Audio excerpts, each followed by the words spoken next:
तो कोरोना संक्रमण के दौर में अब एक और नई बीमारी लोगों की परेशानी बढ़ा रही है, जिसे म्यूकॉरमाइकोसिस या ब्लैक फंगस कहा जाता है। पिछले दिनों स्वास्थ्य मंत्रालय ने भी इसका जिक्र किया था। ये फंगल इन्फेक्शन आंखों पर सबसे ज्यादा असर डाल रहा है। देश में कई जगहों पर ऐसे मामले भी देखने को मिल रहे हैं जहां पर म्यूकॉरमाइकोसिस की वजह से लोगों को आंखों की रोशनी तक गंवानी पड़ी है। ऐसे में इस बीमारी के लक्षण क्या हैं, आप ये जानना जरूर चाहेंगे, तो हम सबसे पहले आपको बताते हैं कि इसे पहचानना जरूरी है ताकि आप इसका सही इलाज करा सकें। और अब ICMR ने इस बीमारी के लक्षण और इलाज के लिए एडवाइजरी भी जारी की है। जिन लोगों को डायबिटीज की ज्यादा समस्या है, उन मरीजों में भी म्यूकॉरमाइकोसिस का खतरा ज्यादा बना रहता है। तो देखिए, आप अब इससे कई जुड़े हुए सवाल जो हैं वो आपके मन में भी होंगे, क्योंकि ये बीमारी रेयर है। लिहाजा इस वक्त सबसे ज़्यादा ज़रूरी ये जानना है कि लोगों के मन में इसे लेकर जो डर है वो डर दूर किया जा सके। कई बहुत सारे सवाल आपके मन में भी होंगे, लेकिन पहले हम ये समझते हैं कि म्यूकॉरमाइकोसिस या ब्लैक फंगस आखिर है क्या। मेरे साथ कई खास मेहमान भी जुड़े हुए हैं जिनसे हम चर्चा भी करेंगे। हमारे साथ यहाँ पर डॉक्टर श्याम अग्रवाल जुड़े हुए हैं। मेजर जनरल डॉक्टर JKS परिहार मेरे साथ इस चर्चा में शामिल हो रहे हैं और इसी के साथ मेरे साथ डॉक्टर राहुल गुप्ता भी जुड़े हुए हैं। आप सभी का बहुत स्वागत है। मैं आपसे सवाल पूछूं उससे पहले दर्शकों को ये बता देते हैं कि म्यूकॉरमाइकोसिस दरअसल एक तरह का ये फंगल इन्फेक्शन है, शरीर में बहुत तेजी से फैलता है।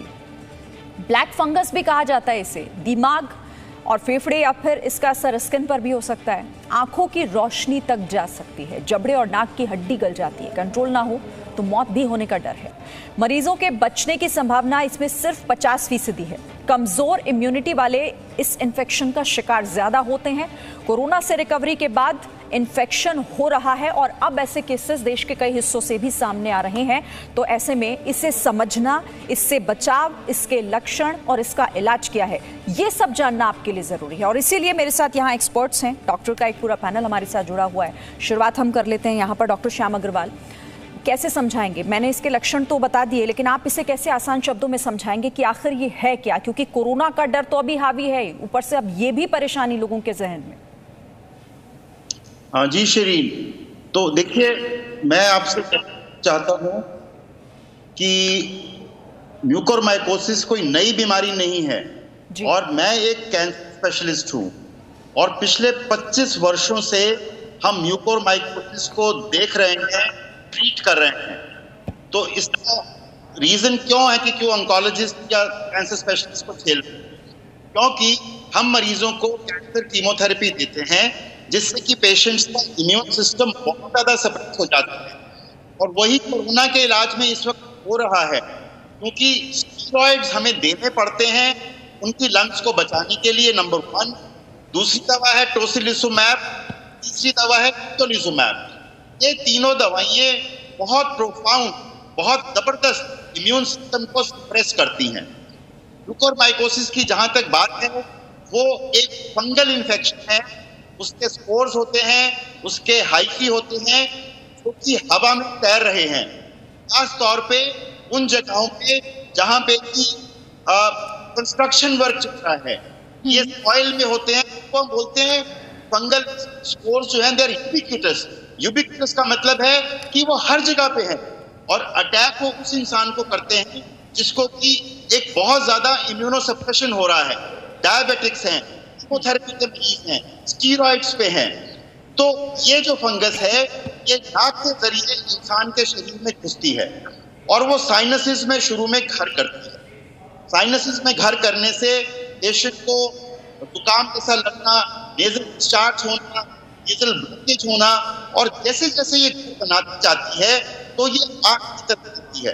आंख से चलने के बाद वहाँ पे लक्षण आने शुरू होते हैं, आंख में दर्द होना, रेडनेस आना, एक अजीब सी सेंसेशन होना चेहरे पे, हेडेक होना, दो दिखाई देना, रेडनेस आना। तो ये बेसिकली एक लोकल इन्फेक्शन है जो धीरे धीरे आगे चलता है। इसकी शरीर एक खास बात जो बहुत इंपॉर्टेंट है डॉक्टर्स के लिए समझ कि ये ब्लड वेसल्स में ना केवल इन वेन्स में जाता है बल्कि आर्टरीज को अटैक करता है। ये आर्टरी की वेन वॉल के अंदर घुस जाती है और आर्टरी की वॉल को वीक कर देती है, जिससे कि आर्टरी के फटने का डर होता है। मेरे पास इतने जबरदस्त उदाहरण हैं इस फंगस को ट्रीट करने के, और हमने तो अपनी आंखों से देखा है से जाते हैं जी। तो ये एक बहुत जबरदस्त इन्फेक्शन है जिसका कि प्राइमरी ट्रीटमेंट ऑपरेशन है। अगर थोड़ा भी आगे चला जाता है नाक के अंदर, माइनस नाक के अंदर, तो आपको ऑपरेशन के अलावा कोई चारा बचता नहीं है। दवाइयां जरूर हैं लेकिन उनका रोल सेकेंडरी। ठीक है, तो शुरुआत नहीं बोलता हूँ, उसके बाद आप जो पूछेंगे मैं बताऊंगा।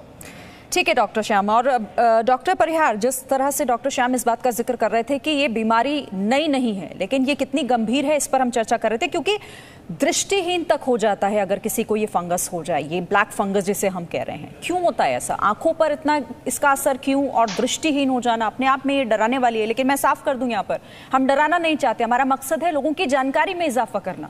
डॉक्टर परिहार सवाल ने बहुत अच्छी तरह से आपको म्यूकोरमाइकोसिस के बारे में बताया है। मेरे ख्याल से सबसे बड़ी बात यह है कि हमें डरना नहीं है और डराना नहीं है, बहुत ही जरूरी है, क्योंकि म्यूकोरमाइकोसिस कोई नई बीमारी नहीं है। और जहां भी इम्यूनो कॉम्प्रोमाइज होते हैं, वेंटिलेटर पे पेशेंट बहुत लंबे समय से है, तो वहां पर ये फंगस जो है वो उसमें बॉडी में इन्वेड कर सकती है। वैसे ये स्किन के थ्रू भी जा सकती है, लंग्स में भी एंटर करती है, नोज के थ्रू होता है। तो इसमें इम्पॉर्टेंट चीज जो है प्रिवेंशन बहुत जरूरी होता है कि जो भी आप ट्यूबिंग्स वगैरह यूज कर रहे हैं उसका प्रॉपर क्लीनिंग वगैरह है। खास करके वेंटिलेटर के जो नोजल होते हैं वो चेंज नहीं होते हैं। एक्चुअली टाइम आ गया है कि वेंटिलेटर्स के नोजल्स वगैरह भी चेंज हो, हम सिर्फ उसका एक्सटर्नल पार्ट ही चेंज करते हैं। आंखों में कैसे जाता है? आंखों में डायरेक्ट ये जाता नहीं है, ये नोज के थ्रू ही जाता है। तो मेरे ख्याल से जो फंगस इन्वेड होती है पहले वो नोज में होती है, नोज के पार वो उसके साइनसेस में जाती है और साइनस से जो आंख के आसपास का जो ऑर्बिट का हिस्सा होता है उसमें घुस जाती है और वहां से फिर वो डिस्ट्रॉय करती है। जो डेड टिश्यू होता है उसमें तेजी से बढ़ती है। इसलिए जैसे डॉक्टर अग्रवाल ने बताया कि ऑपरेशन उसका इलाज होता है। तो आंखों में इसका इन्वॉल्वमेंट डायरेक्ट सीधा नहीं होता है, वो सेकेंडरी टू नोज और पैरानेजल साइनसेस और उससे ऑर्बिट में होता है। तो बचाव कैसे होगा? अगर आपको ये इसके सिम्टम्स जो नाक के उससे आ रहे हैं, साइनस ज्यादा है, इम्यूनो कॉम्प्रोमाइज है, ऑक्सीनेशन पे ज्यादा समय तक रहे हैं, उस तरह के पेशेंट डायबिटिक है, लंबे स्टेरॉइड पे चल रहे हैं, तो उसमें अगर कोई भी स्लाइट ब्लरिंग आईज का होता है, रेडनेस के साथ में आंख की अगर थोड़ी आगे निकलती दिखती है, प्रोक्टोसिस जिसको कहते हैं, तो उसमें तुरंत ध्यान देने की बहुत जरूरत होती है। मैं समझता हूं कि हमें जो कोविड के प्रोटोकॉल है उसमें अब ये ऐड करना चाहिए कि जो भी पेशेंट जो हमारे आईसीयू में जो ऑक्सीजनेशन पे है उनका रेगुलरली ईएनटी चेकअप अगर होता है तो ये बीमारी जो है वो अच्छी तरह से रोकी जा सकती है और किसी भी तरह के कोई प्रॉब्लम इसमें नहीं आएंगे। मगर अगर आता है तो डेड टिश्यू में बढ़ती है, इसलिए टिश्यू एक्सेंट्रेशन बहुत जरूरी होता है। और ये एम्फोटेरिसिन करके जो ड्रग एंटी फंगल होता है उसको बहुत अच्छा रिस्पॉन्ड करते हैं। तो ऐसे इंसिडेंस का सवाल है कि जो इम्यूनो कॉम्प्रोमाइज पेशेंट्स भी अगर 1 लाख है तो उसमें 2 या 4 से ज्यादा नहीं होता है। कोविड में हो सकता है कि 2-4 बढ़ के 10 हो गया जो ज्यादा लगता है, पर ये नहीं है कि हर कोविड पेशेंट जो वेंटिलेटर पे है, ऑक्सीजन पे है, उसको ये म्यूकोरमाइकोसिस होगा। तो आप इससे अलर्ट रहिए और अर्ली डिटेक्शन मैं समझता हूँ सबसे ही बड़ा इसका इलाज है।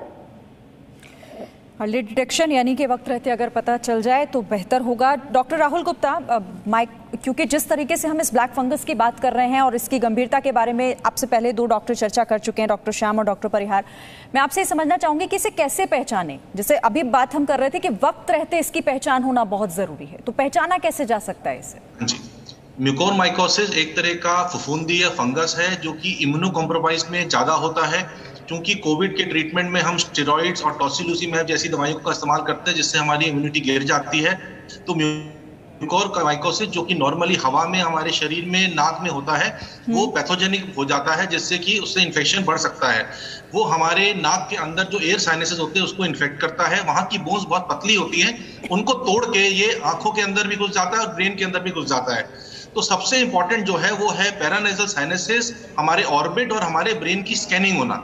उसके डिटेक्शन के लिए 2 इन्वेस्टिगेशन मुख्य हैं। सबसे पहले या तो हम सीटी स्कैन कर सकते हैं, सीटी स्कैन प्लेन भी कर सकते हैं पैरानेजल साइनसेस का, या फिर हम इसमें कॉन्ट्रास्ट वाला सीटी स्कैन कर सकते हैं, या फिर हम कॉन्ट्रास्ट वाला एमआरआई कर सकते हैं ब्रेन का और स्कल बेस का, जिससे कि हम इसको डिटेक्ट कर सकें। इसके अलावा इस तरह की फफूंदी हमारे लंग्स को, हमारे गैस्ट्रोइंटेस्टाइनल ट्रैक्ट को, हमारी चमड़ी को या सिस्टमिक पूरे शरीर को भी इन्वॉल्व कर सकती है। तो उसके लिए अलग अलग टेस्ट होते हैं।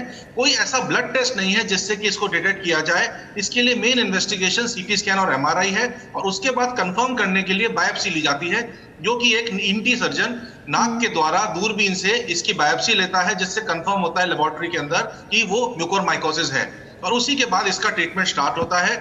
हो सकता है कि कंप्लीट एक्सीजन पॉसिबल ना हो, क्योंकि ये बहुत इंपॉर्टेंट एरियाज में फैल जाता है, जैसे आंखों की नस के पास, ब्रेन के अंदर, या फिर हमारे ब्लड वेसल्स हैं उनको इन्वॉल्व कर लेता है। तो शुरू में इसको डीबल्क किया जाता है, और उसके बाद एम्फोटेरिसिन या अदर एंटी फंगल ड्रग्स जैसे पोसाकोनाजोल है उनको दिया जाता है। इसका ट्रीटमेंट बहुत लॉन्ग टर्म चलता है, लंबे टाइम तक हॉस्पिटलाइजेशन की जरूरत पड़ती है, और इसमें ट्रीटमेंट रिलेटेड कॉम्प्लिकेशन भी काफी होते हैं, क्योंकि एम्फोटेरिसिन जो दवाई इसके लिए रामबाण मानी गई है, वो दवाई भी काफी टॉक्सिक होती है, जो कि एक स्ट्रिक्ट सुपरविजन में हॉस्पिटल के अंदर ही दी जा सकती है। ठीक है डॉक्टर श्याम अग्रवाल, अगर म्यूकोरमाइकोसिस हो जाता है तो ऐसी स्थिति में फौरी तौर पर क्या करना चाहिए और क्या नहीं करना चाहिए, कौन सी बातें ध्यान देने वाली हैं? देखिए शिरीन, जैसे डॉक्टर गुप्ता ने बताया कि सीटी स्कैन, एमआरआई करके उसकी कितनी ग्रेविटी है और कितने आगे तक वो फैला है उसको जज किया जाता है। और अगर बिल्कुल थोड़ा ही है नाक के अंदर या साइनसिस के अंदर, तो ईएनटी सर्जन्स जो हैं वो एंडोस्कोपी के जरिए उस इन्वॉल्व हिस्से को जो कि खराब हो चुका है उसको निकालने की कोशिश करते हैं, जिसको डीबल्क बताया डॉक्टर साहब।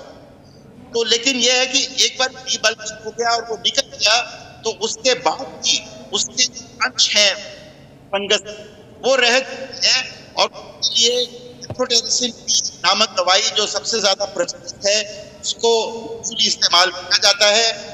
उसमें समस्या ये है शिरीन कि तो ये लंबा 1-1.5 महीने चलता है, और वैसे तो डॉक्टर साहब ने बोला कि हॉस्पिटल में करना चाहिए, लेकिन ये तो डे केयर बेसिस पे या इवन घर में जाके नर्स भी लगा सकती है, क्योंकि शुरुआती दौर में ये समझ में आता है कि एम्फोटेरिसिन से रिएक्शन होने का डर होता है, कि जाड़ा लगता है, सर्दी लगती है, लेकिन 4-5-6 दिन के बाद हमें समझ में आ जाता है कि वो इंसान नाम की दवाई को कितना बर्दाश्त कर सकता है। एम्फोटेरिसिन बी के 2 इंपॉर्टेंट साइड इफेक्ट, एक तो पोटेशियम का होना और दूसरा किडनी का फेल होना। तो पोटेशियम का टेस्ट और यूरिक का टेस्ट हमें 2 या 3 करके देख सकता है। कुछ लोगों को तो पोटेशियम इतना हो जाता है कि पोटेशियम सप्लीमेंटेशन देना पड़ता है। तो ये 1-1.5 महीने के लिए काम चलता है। 2 और दवाइयां आई हैं, जैसे डॉक्टर साहब ने बोला पोसाकोनाजोल, और एक और दवाई है जिसका नाम है अवुकोनाजोल। ये तीसरी दवाई भी मिल रही है, जो कि बीमारी और इस मर्ज के रोग को फाइट करने में अवेलेबल है। लेकिन मैं याद रखना चाहूंगा, ये जो ट्रीटमेंट है ऑपरेशन, मैं आपको एक उदाहरण देता हूँ। एक पेशेंट 25 साल पहले उसको हार्ड पैलेट साइनस से हार्ड पैलेट में वो चला गया, और उसने हार्ड पैलेट को गला दिया, तो हमें हार्ड पैलेट के हिस्से उसके अंदर छेद हो गया, उसका ब्लड कैंसर था वो ठीक हो गया, उसको ग्राफ्टिंग से 2 साल के बाद ठीक किया, और आज 25 साल के बाद पेशेंट ठीक है। तो सर्जरी जो है वो एक बहुत इंपॉर्टेंट ट्रीटमेंट है म्यूकोरमाइकोसिस के इलाज में, followed by anti mucormycosis medicine. ठीक है डॉक्टर परिहार, जिस तरह से कोरोना वायरस किसी को भी संक्रमित कर सकता है, क्या उसी तरीके से म्यूकोरमाइकोसिस भी किसी को हो सकता है, या फिर ज्यादा चांसेस किसी खास एज ग्रुप या फिर जो किसी बीमारी से संक्रमित है, पीड़ित है, उन्हें ज्यादा खतरा है? देखिए, म्यूकोरमाइकोसिस जो है एक ग्रुप है, तो कई तरह के फंगस इसमें इन्वॉल्व होते हैं, और ये पूरे एनवायरमेंट में फैला हुआ है। हमारे नॉर्मल जो आंख का जो कंजंक्टिवा जिसको झिल्ली होती है, इसका फ्लोरा है, उसमें भी ये इसके स्पोर्स होते हैं। तो ये नॉर्मली ये इन्वेड होते नहीं है। किसमें जाएंगे उसका हम सारे बार बार उस बात को दोहरा रहे हैं कि इम्यूनो कॉम्प्रोमाइज पेशेंट है, कैंसर सर्वाइवर है, डायबिटीज अनकंट्रोल्ड है, उसके बाद में उनका स्टेरॉइड पे ट्रीटमेंट चल रहा है, या कहीं पे कोई वुंड हो गई है और उस एब्रेशन और जिसमें हाईली इम्यूनो कॉम्प्रोमाइज है, डायबिटीज, ब्लड शुगर जो है कल्चर मीडिया का काम करता है, उनमें ये इन्वेड हो सकता है। नॉर्मल उसमें नहीं जाएगा। अब ये कोरोना पेशेंट्स में ज्यादा क्यों बढ़ रहे हैं, उसकी 2 वजह मैं मानता हूं।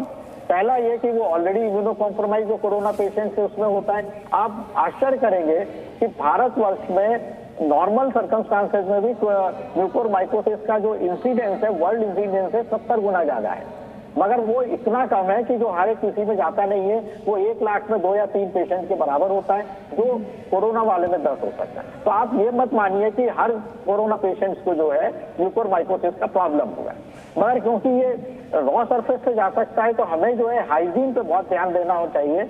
पर्सनल हाइजीन, आंखों का हाइजीन, और जो ये वेंटिलेटर्स और ये ऑक्सीजनेशन वगैरह हैं, इनके ट्यूबिंग्स वगैरह मॉइस्ट होना, लुब्रिकेंट होना बहुत जरूरी है। नहीं तो वहां पर अल्सरेशन हो गया, डायबिटिक है, इम्यूनो कॉम्प्रोमाइज्ड स्टेरॉइड है, तो वो उसको फ्लेयर अप कर सकता है।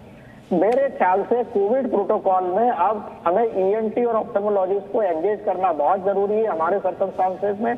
और सबसे सिंपल मैं मानता हूं कि सीटी जो है एमआरआई है वो होना चाहिए, मगर सस्पिशन के लिए अगर हम एंडोनेजल एग्जामिनेशन जो है पेशेंट जो कोविड के जो ऑक्सीजनेशन पे है या वेंटिलेटर पे है उसमें अगर रेगुलरली कर रहे हैं तो मैं समझता हूं कि हम इसको आसानी से प्रिवेंट कर सकते हैं। जैसा डॉक्टर साहब ने, अग्रवाल साहब ने और दूसरे हमारे माननीय न्यूरो सर्जन ने भी बताया कि इसमें जो है एंटी फंगल ड्रग्स जो है वो यूज होते हैं। एम्फोटेरिसिन है, इवोकोसोनाजोल है, पेसोसोनाजोल है, मगर ये सारे टॉक्सिक होते हैं और स्टेरॉइड वालों में, इम्यूनो कॉम्प्रोमाइज में इनकी टॉक्सिसिटी ज्यादा बढ़ सकती है। तो कोविड में मल्टी ऑर्गन फेल्योर होते हैं। तो पहला चीज मोस्ट इंपॉर्टेंट है प्रिवेंशन हो। अर्ली अगर है तो मैं समझता हूं कि उसमें जो सर्जिकल डिब्राइवमेंट में जो है डेड टिश्यू का होना और उसके साथ में लो डोज एंटी फंगल भी इसमें हमारे काम कर सकते हैं।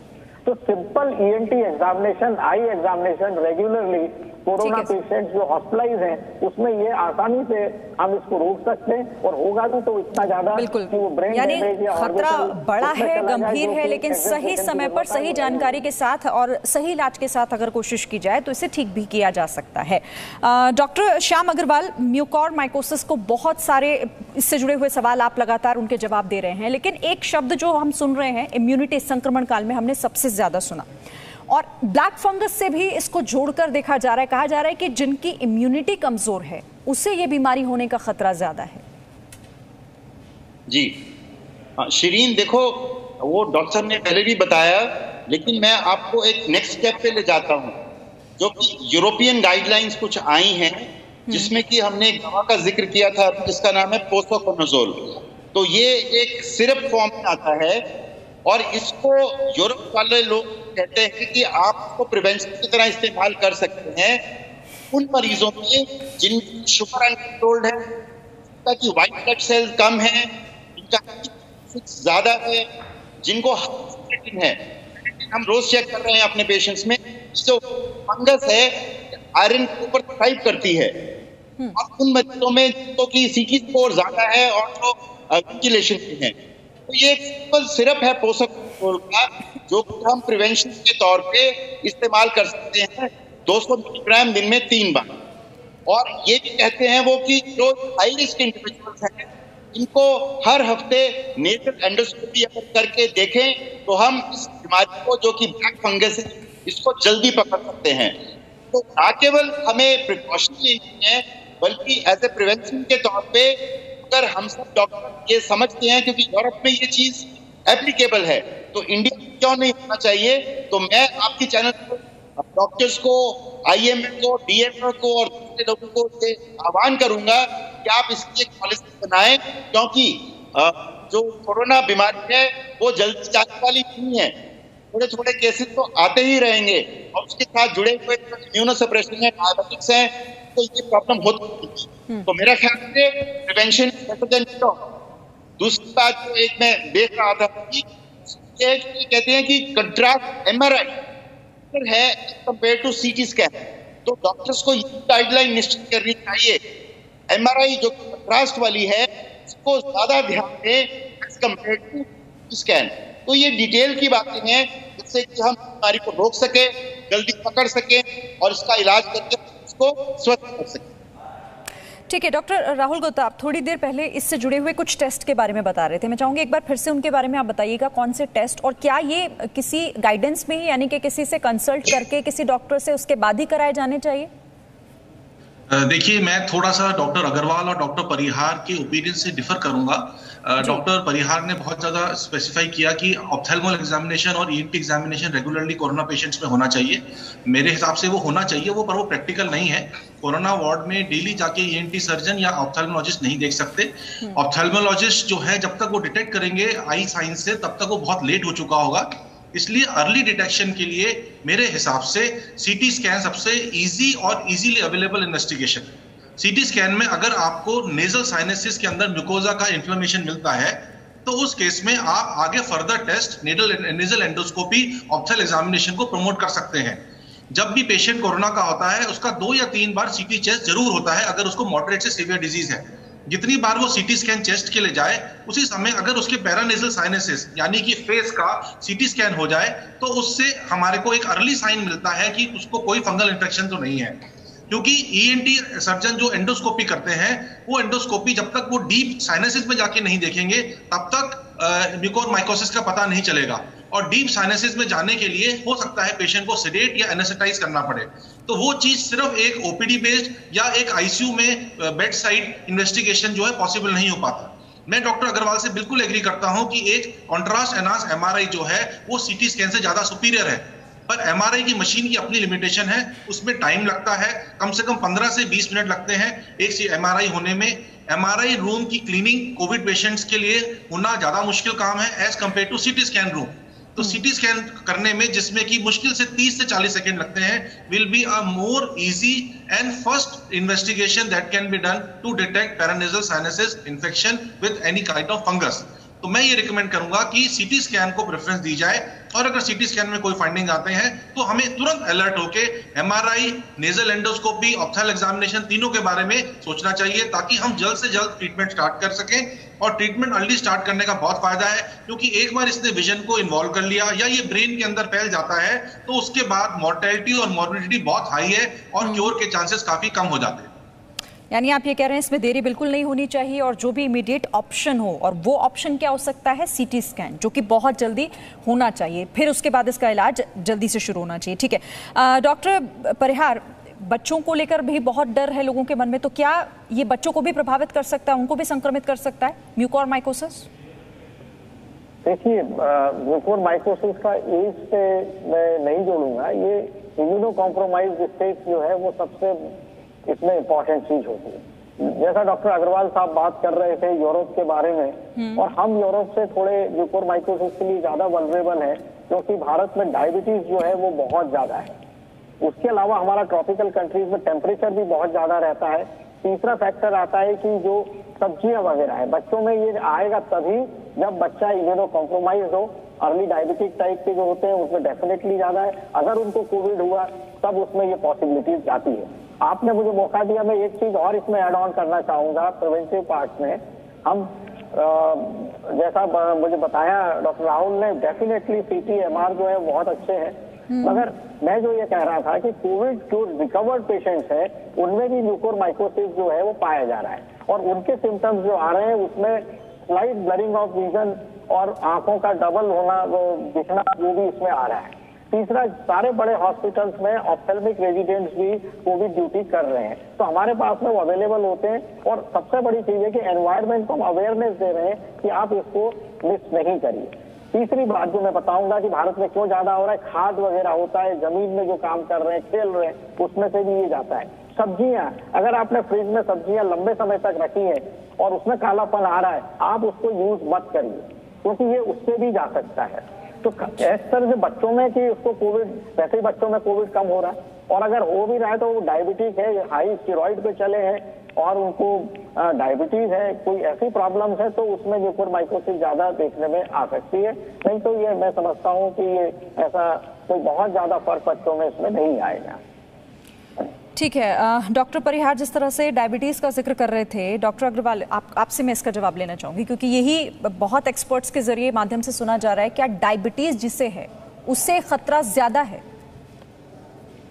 हाँ बिल्कुल शरीन, खास तौर पे अगर वो डायबिटीज कंट्रोल में नहीं है, जिसको अनकंट्रोल्ड डायबिटीज बोलते हैं। अब समस्या ये है कि जब हम स्टीरॉइड्स देते हैं इस कोरोना के जंग से बचने के लिए, बीमारी से बचने के लिए, तो इनवेरिएबली शुगर बढ़ जाता है और मरीज जो है इसको कंट्रोल करने में कोताही करते हैं, या फिर वो कंट्रोल नहीं होता है। तो शुगर को कंट्रोल करना सबसे ही आवश्यक बात है इस वक्त, जिससे कि ये ब्लैक फंगस आपके बॉडी में इन्वेड ना करे।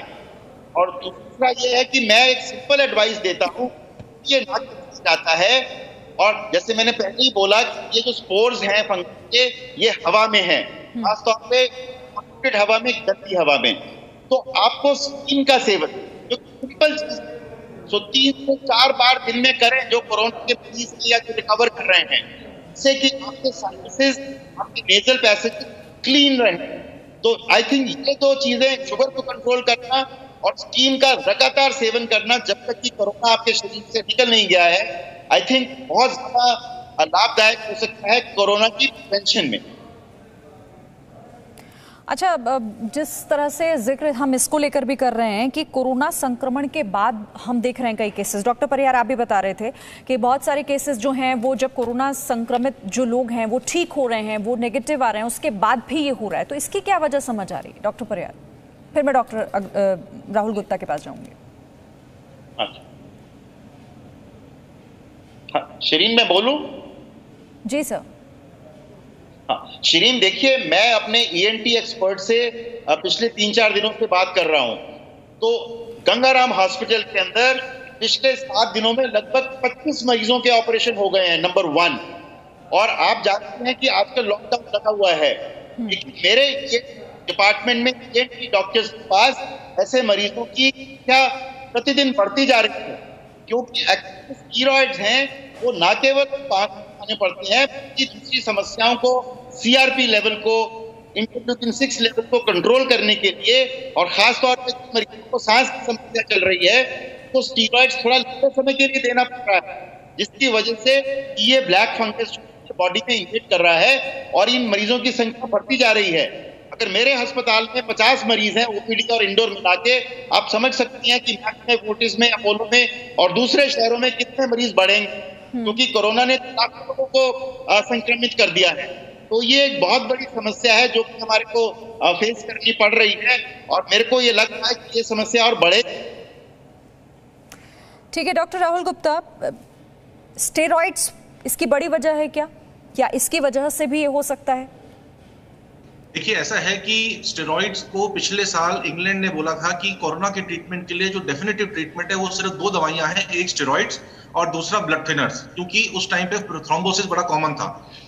तो स्टेरॉइड जो है वो हमारी खांसी को कम करते हैं, हमारे बुखार को कम करते हैं, हमारे इन्फ्लेमेटरी रिस्पांस को नम करते हैं। कोई भी वायरस डिजीज में इन्फ्लेमेटरी रिस्पांस जो है वो सेकेंड पार्ट ऑफ डिजीज में हमारे को तंग करता है, इसलिए स्टेरॉइड्स का बहुत इंपॉर्टेंट रोल है।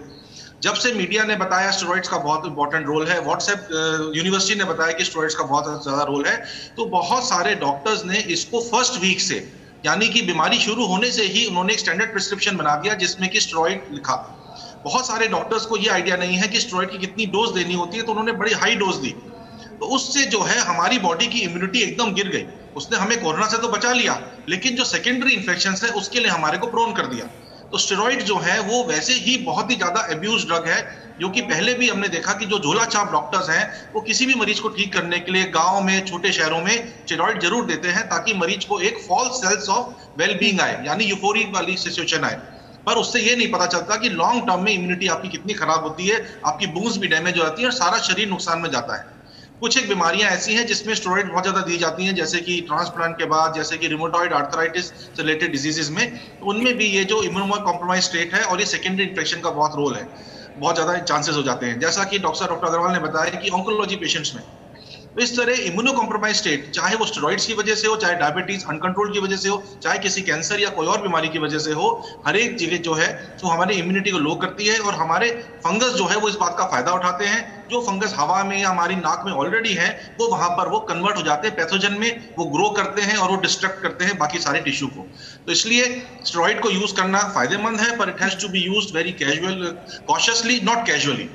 मैं मानता हूं कि जितने लोगों को स्टेरॉइड मिल रहा है कोविड के लिए, सिर्फ 20 से 25% को सही टाइम पे और रिक्वायरमेंट है और सही डोज में रिक्वायरमेंट है, बाकी 75% को गलत तरीके से स्टेरॉइड मिल रहा है। उसका अब्यूज जो है वो हमारे को सेकेंडरी इन्फेक्शन जैसे म्यूकोरमाइकोसिस है उसके लिए हमारे को आगे बढ़ा रही है। बिल्कुल, यानी कि कोई भी इलाज अगर आप शुरू कर रहे हैं, कोई भी दवाई खा रहे हैं, तो उससे पहले आप एक सही कंसल्टेंट से कंसल्ट कीजिए और उसके बाद ही, यानी कि गाइडेंस होना बहुत ज़रूरी है कोई भी इलाज शुरू करने से पहले।